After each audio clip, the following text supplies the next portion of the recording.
Hi guys, it's Bliss again. Welcome to my channel.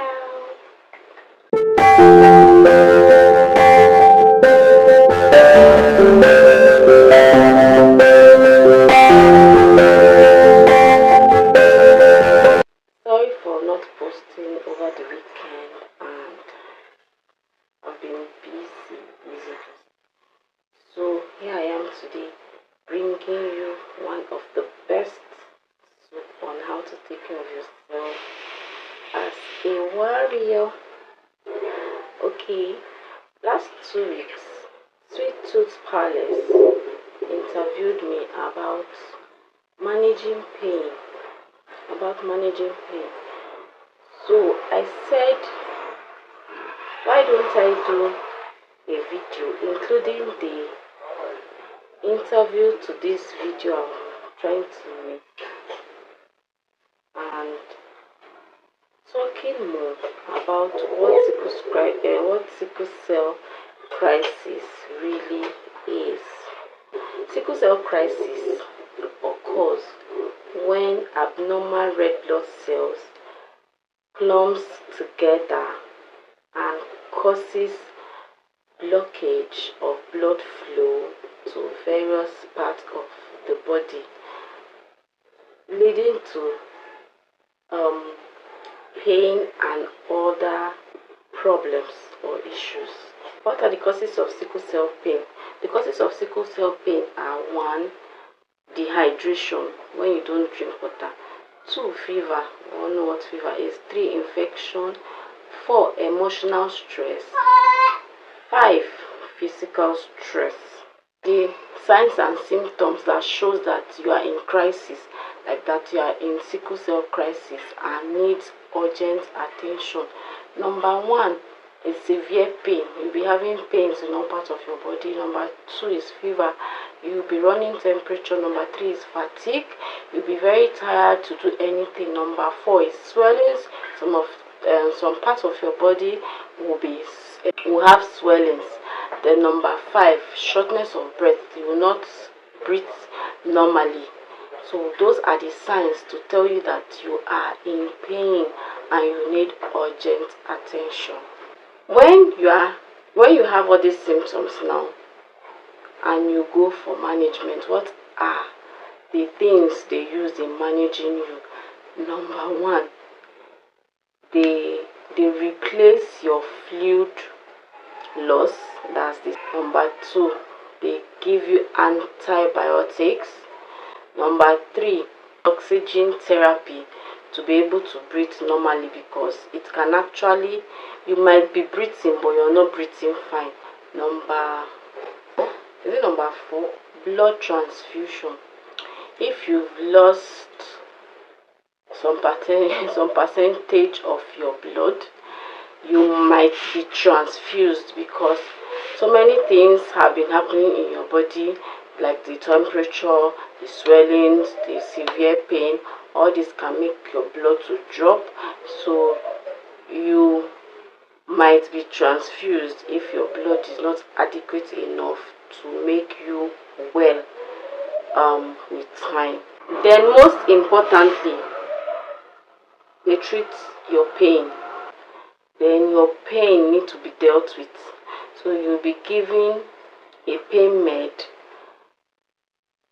to calm down your pain, and that is it. So now we've seen how to manage sickle cell crisis. How do we prevent the crisis from happening? Now, number 1, we have fluid intake. You have to replace your fluid even before you get thirsty. You have to replace your fluid before you get thirsty. You have to sleep under mosquito treated nets. You have to avoid dirty environments to prevent you from having infection. To adhere to treatment plan. They might give you drugs and you're not taking it. So how does it work in your system if the drugs is on your table? So you have to adhere to the plan that your doctors have given you, so that it can help your body to fight whatever is coming. That's any drugs you've been given, please take adherence to treatment plan. Then last but not the least, always go for your checkup so that they will know when you want to have any troubles with your body and they tackle it instantly. So this is what sickle cell crisis entails. You'll be seeing the interview I did from Sweet Tooth Palace on how I managed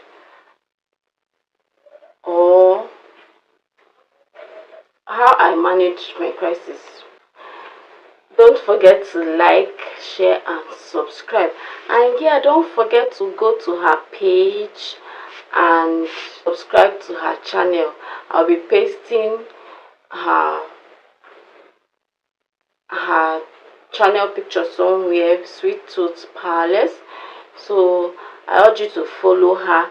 She bakes lots of goodies that you can learn from. So thanks for watching till this time. I will not say bye bye because next is the interview. So stay tuned. This episode is all about nutty protein power, and we'll be making peanut butter oat bars that are filled with protein, fiber and healthy fats.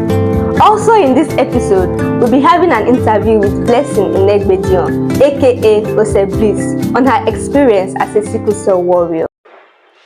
Hi guys, I'm Blessing Inegbedion, aka Oseblis to the Oseblis to the Oseblis.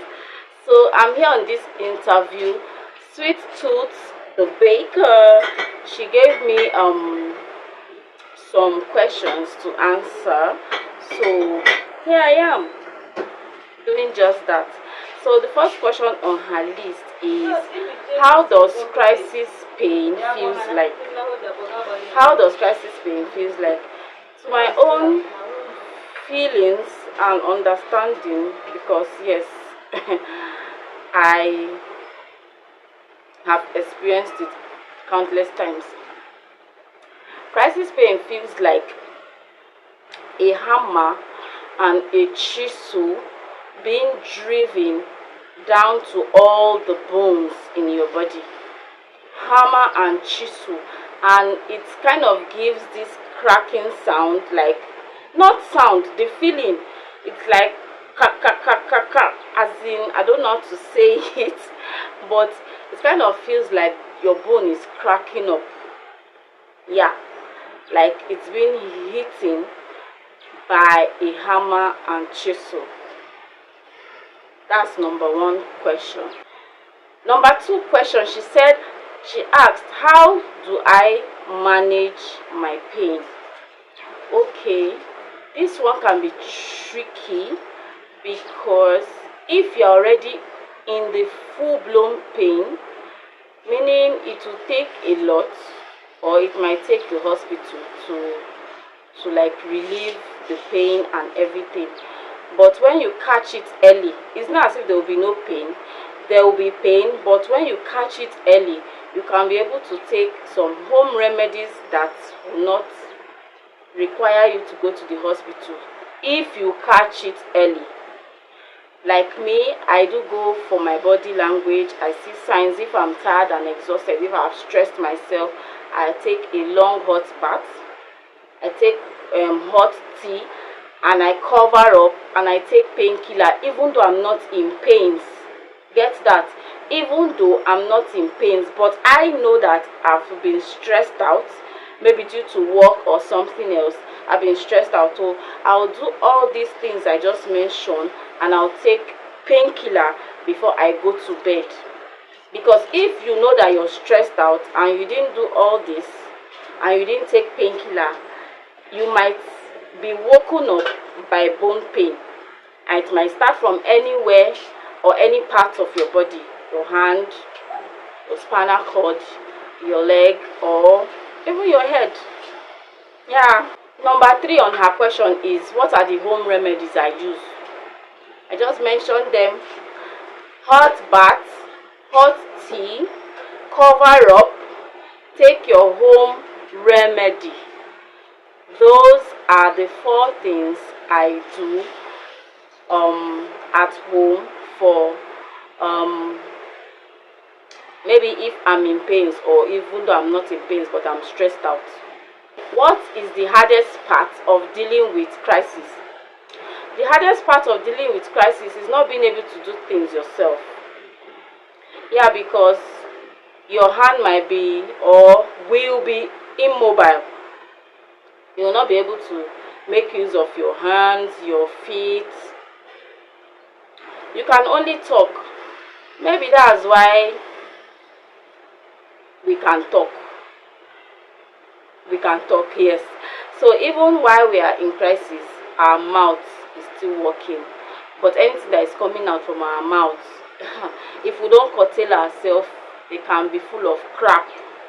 So you just have to be conscious if you are in pains to know what you're talking. If not, you can be talking crap when you are in pains. So that is the hardest part of dealing with crisis, not being able to do things yourself.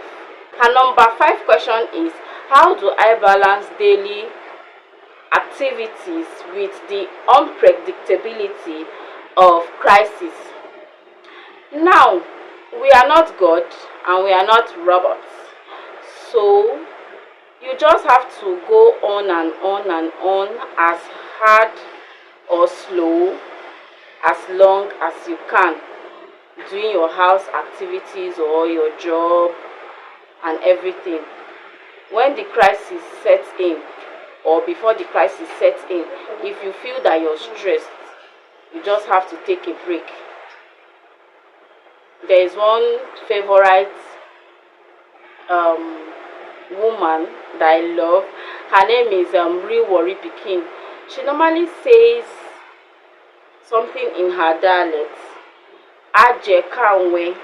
When you run small, you rest small. So you know your body type, you know your body language. If you feel that you're overstressed, before the crisis comes, you have to just rest. So I'll always hit about knowing your body language. Your body always tells you things before you break down. The system is not or cannot just break down like magic. No, it's giving you signs every day. It's giving you signs every day. So you just have to make do with the signs if you're going to stay up or if you're going to go down. So I think I've answered all your questions, Sweet Tooth the Baker. So I'll leave it to you guys. The only advice I have will still be know your body language. So from me to you is bye bye.